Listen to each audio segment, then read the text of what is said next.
Hello,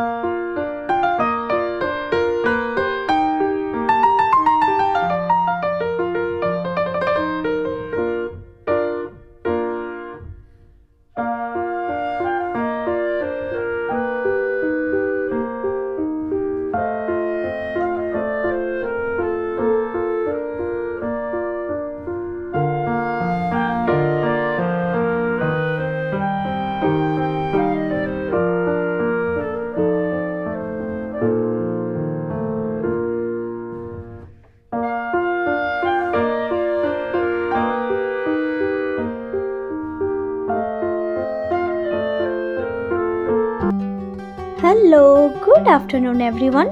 Welcome to my another new vlog. So এখন বাজে দুপুর 3টে মতো আর আমি ঠিক এই সময় থেকে আজকের ব্লগটা শুরু করলাম। জানো তো প্রায় অনেক মাস পর আমি আবারও নতুন করে ব্লগিং স্টার্ট করলাম। এনিওয়ে থাম্বনেল দেখে তো তোমরা বুঝতেই পারছো যে আজ আমরা কোথায় যাচ্ছি। ইয়েস, আজ আমরা যাচ্ছি আলিপুর জেল মিউজিয়ামে।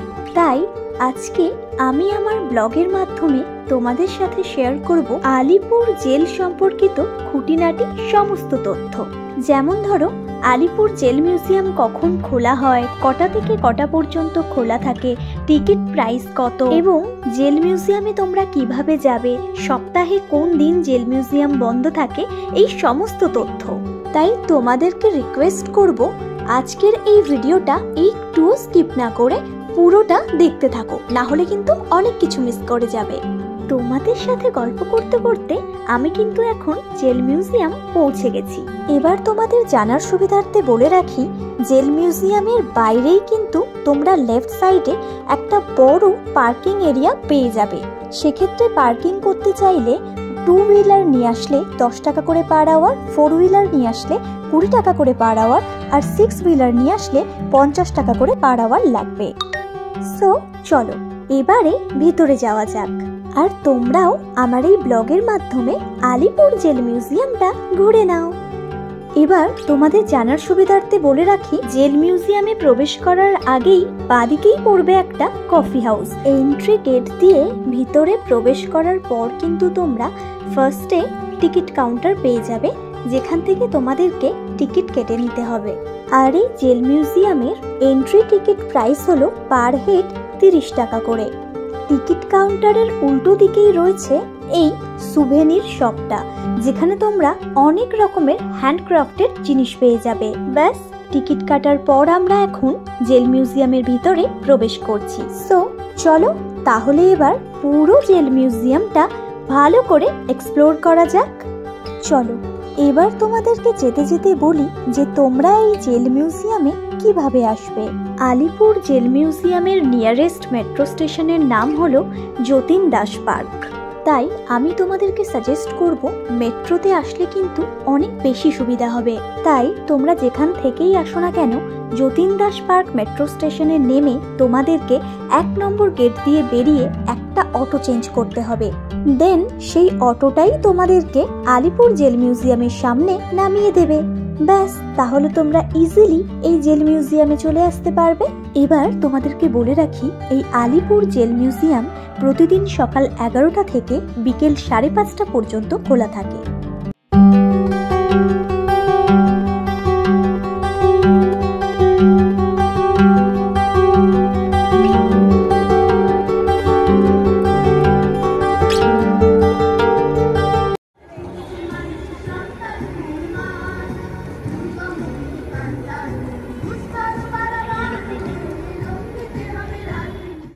আচ্ছা, তোমাদের জানার সুবিধার্থে বলে রাখি, যেহেতু এটা প্রথমে আলিপুর জেল ছিল, তো এই জেলের সমস্ত কয়েদিদেরকে কিন্তু অন্যান্য জেলে ট্রান্সফার করে দেওয়া হয়েছে এবং 2022 সালে এই আলিপুর জেলকে খুব সুন্দর মিউজিয়ামে পরিণত করা হয়েছে।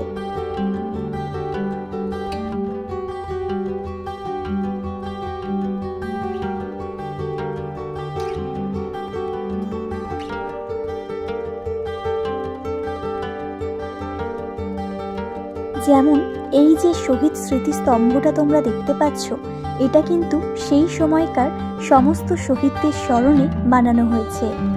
সত্যি এই মিউজিয়ামের ভিতরটা ভীষণ সুন্দর, ওয়েল মেনটেন্ড অ্যান্ড ক্লিন, এতটাই সুন্দর যা হয়তো ভাষায় প্রকাশ করা যাবে না। সত্যি বলতে এই মিউজিয়ামের আনাচে কানাচে লক্ষ লক্ষ মানুষের গল্প লুকিয়ে আছে। এবার তোমাদেরকে যেখানে নিয়ে যাব সেখানে গেলে প্রত্যেকটা বাঙালি, প্রত্যেকটা ভারতীয়র যেমন গর্বে বুক ফুলে উঠবে, ঠিক তেমনই কোথাও গিয়ে মনটাও ভারাক্রান্ত হয়ে উঠবে। কারণ এখন আমরা যাচ্ছি ফাঁসির মঞ্চের দিকে। জানি না ভার্চুয়ালি তোমরা কতটা ফিল করতে পারবে, তবে সত্যি ফিল করতে গেলে তোমাদেরকে একবার অবশ্যই আসতে হবে। তবে ফাঁসি দেওয়ার এই ধরনটা কিন্তু তুলনামূলকভাবে নতুন। বহু বহু বছর আগে কিন্তু এভাবে ফাঁসি দেওয়া হতো না। তখন সেভাবে কারাগারেরও কনসেপ্ট তৈরি হয়নি। তো সেই সময় বিদ্রোহীদের এভাবে গাছের ডালেই হ্যাং করা হতো।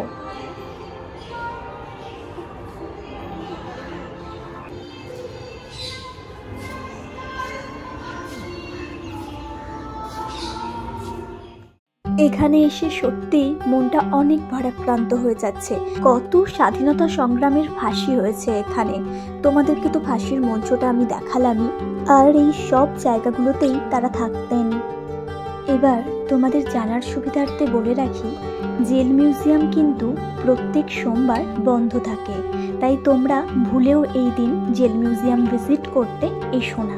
তবে তোমরা তোমাদের ফ্যামিলির সাথে বা কাছের মানুষদের সাথে একটা দিন খুব সুন্দরভাবে কাটাতে চাইলে তোমাদেরকে একবার অবশ্যই আসতে হবে এই জেল মিউজিয়ামে। আর তোমাদেরকে বলে রাখি, এই জেল মিউজিয়ামটা কিন্তু অনেকটা বড় এরিয়া নিয়ে, তাই পুরো জেল মিউজিয়ামটা এক্সপ্লোর করতে চাইলে তোমরা হাতে 3 ঘন্টা নিয়ে কিন্তু অবশ্যই ভিজিট করো। এবারে যে সেলগুলোতে যাচ্ছি সেখানে পণ্ডিত জওহরলাল নেহেরু, নেতাজি সুভাষচন্দ্র বসু, চিত্তরঞ্জন দাস, ডক্টর বিধানচন্দ্র রয় এবং যতীন্দ্রমোহন সেনগুপ্তের মতো মনীষীরা একসময় ছিলেন।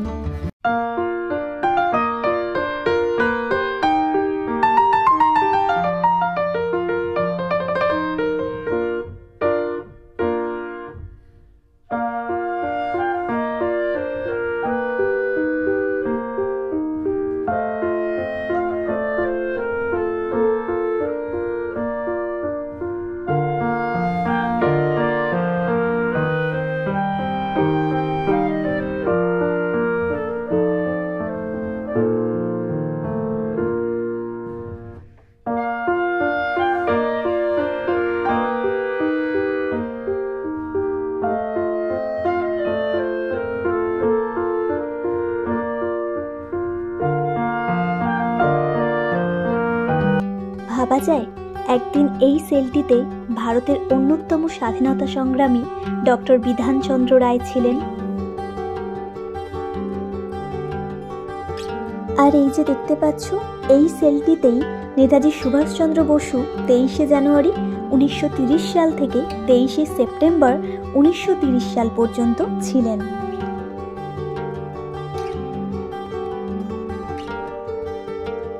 এভাবেই হয়তো চিত্তরঞ্জন দাস একদিন জেলের বারান্দা থেকে অপেক্ষা করতেন ভারতের স্বাধীনতার।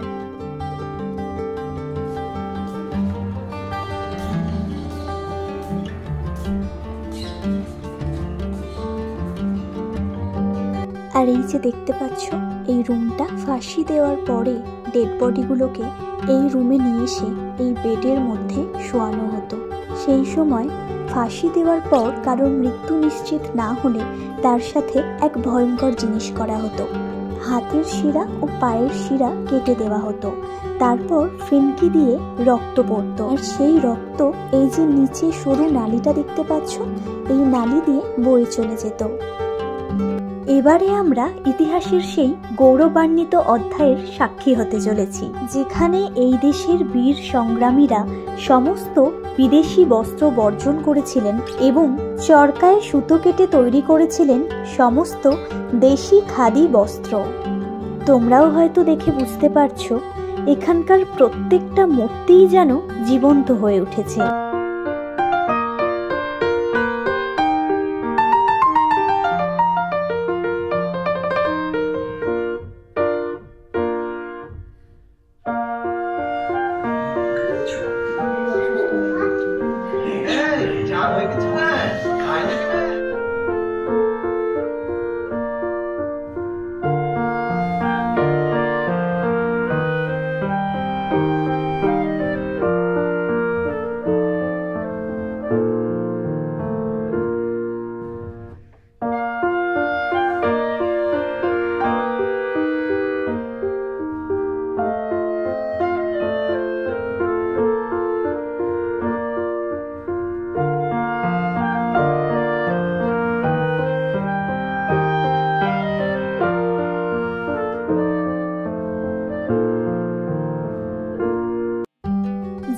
মিউজিয়ামের ভিতরে এরকম খাবারের দোকান কিন্তু তোমরা অনেক পেয়ে যাবে।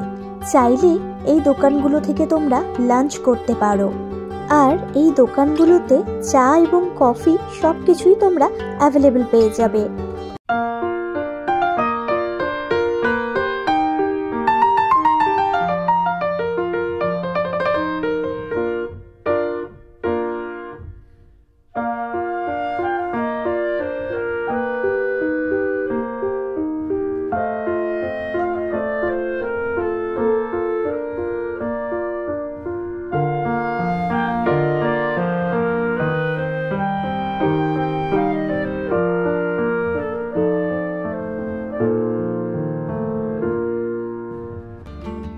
এবারে আমরা যাচ্ছি ওয়াচ টাওয়ারের দিকে।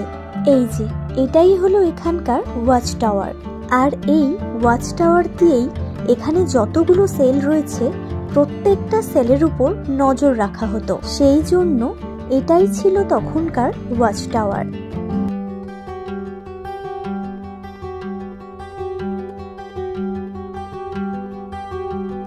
তো এখন আমরা সিঁড়ি দিয়ে উপরে উঠছি ওয়াচ টাওয়ারের ভিতরে কি কি আছে সেটা দেখার জন্য।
চলো এবার তোমাদেরকে দেখাবো বন্দীদের জীবনচর্যা।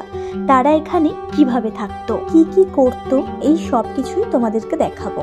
এখানে মূর্তিগুলো দেখো কতটা জীবন্ত। সামনে থেকে দেখে একেবারেই বোঝা যাবে না যে এগুলো মূর্তি, একদম সত্যিকারের মানুষের মতোই মনে হবে। এখানকার বন্দি জীবন থেকে মুক্তি পেয়ে বাইরে বেরানোর জন্য কেউ হয়তো এভাবেই জানলায় দাঁড়িয়ে দিন গুনত, আবার কেউ বা এভাবেই কাপড় কাচতো, আবার কেউ হয়তো এভাবে স্নান করত, কেউ বা একে অপরের সাথে গল্প করত। শরীর খারাপ হলে তারা হয়তো এভাবেই একে অপরের দেখভাল করত এবং এই ঘরের মধ্যেই তারা একে অপরের জন্য রান্নাও করত। আবার এই ঘরেই তাদেরকে একসাথে ঘুমাতেও হতো। এই একটা ঘরই ছিল তাদের শেষ সম্বল। এইটুকু একটা ছোট্ট ঘরের মধ্যে তাদেরকে থাকতে হতো, খাবার খেতে হতো, স্নান করতে হতো, কাপড় কাচতে হতো, এক কথায় সব কিছু করতে হতো তাদের এই ছোট্ট একটা ঘরে। এটাই ছিল তাদের শেষ পরিণতি। তবে শাস্তি যে কতটা ভয়ঙ্কর হতে পারে তা হয়তো এগুলো দেখেই বোঝা যায়। তখনকার দিনে সমস্ত বন্দীদের জীবনচর্যা এভাবেই এখানে মূর্তির আকারে তুলে ধরা হয়েছে।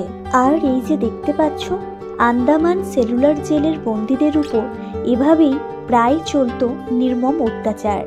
চাবুকের প্রহার ছিল যার অঙ্গ। এখানে এসে আমার সবথেকে ইউনিক জিনিস যেটা লাগলো সেটা হলো এই দুর্গা মূর্তিগুলো। কি সুন্দর করে এখানে দুর্গা মূর্তিগুলোকে সাজিয়ে রাখা আছে। ব্যাস দেখো, পুরো জেল মিউজিয়ামটা ঘুরতে ঘুরতে সন্ধেও কিন্তু হয়ে গেল। আর এবারেই শুরু হবে লাইট অ্যান্ড সাউন্ডের শো, যেটার জন্য আমরা এতক্ষণ ধরে ওয়েট করে আছি। আর এই লাইট অ্যান্ড সাউন্ডের শোটা খুব স্পেশাল একটা শো। এর টিকিট প্রাইস পার হেড 100 টাকা করে।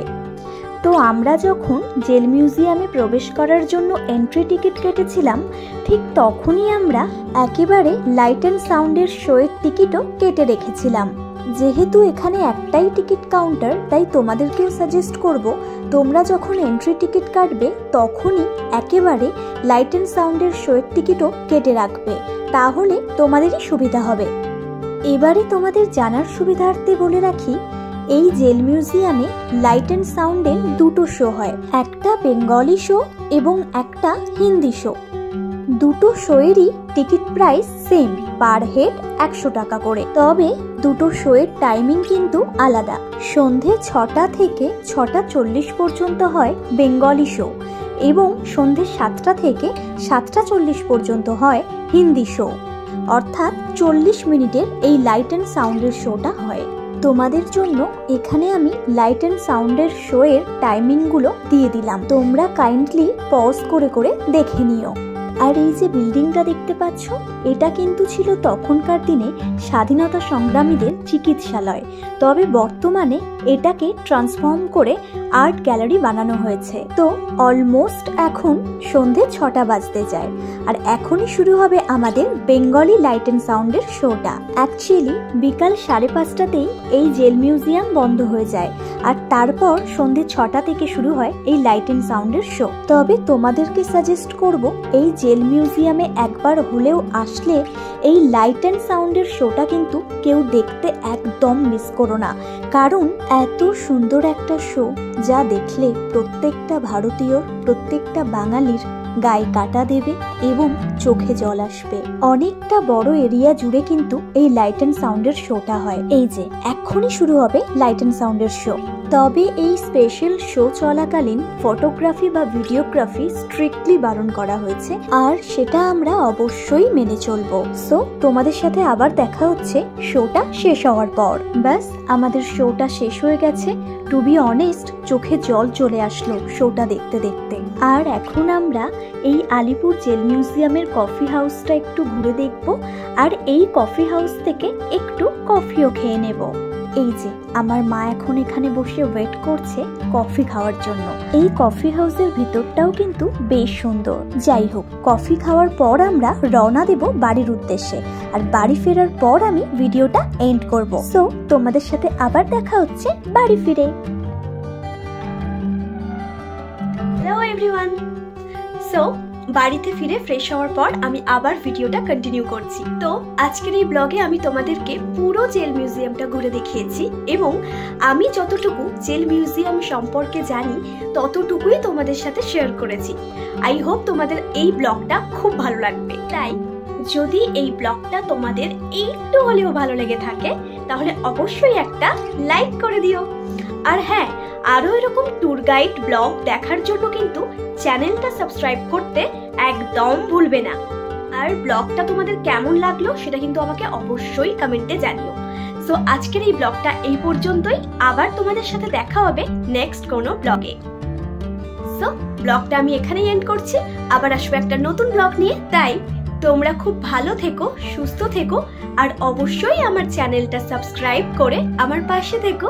এখনকার মতো সবাইকে টাটা।